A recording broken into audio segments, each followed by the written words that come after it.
बिघडल्याशिवाय राहणार नाही।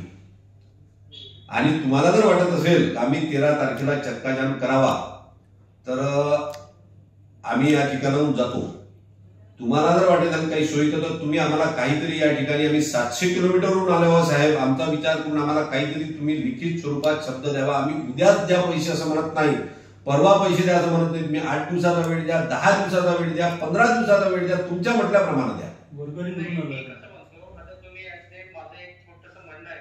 सांगा।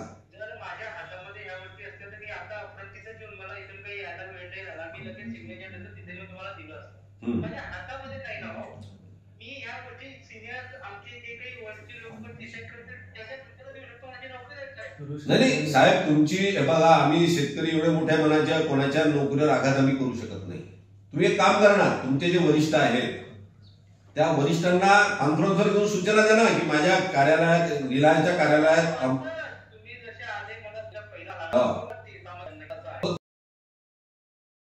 पुण्यात आहे ना। आम्ही किती किलोमीटरहून आलो? आम्ही जर मूर्ख असाल तर ते सांगा 700 किलोमीटरहून आलो।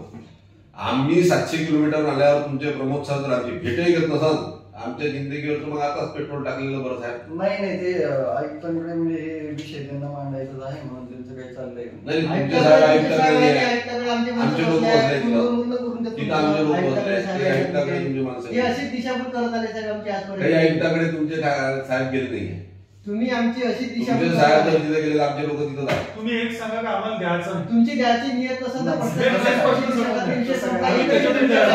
देऊ शकत नाही म्हटलं तरी आम्हाला आनंद आहे, फक्त मनातच राहील बेडा। तुम्ही देऊ शकत नाही एवढं म्हटलं तरी चालेल आम्हाला, देऊ शकत स्वजय सर तुम्ही या म्हणजे तुमच्यासोबत आग्रह धरण्याचा एकमेव कारण या मिनिट्समध्ये तुमचं नाव आहे स्वजय बारवूकर, समन्वयक Reliance general insurance company Pune. तुम्ही आहात या बैठकीला, तुम्ही होते। एबीपी माझा, उघडा डोळे बघा नीट।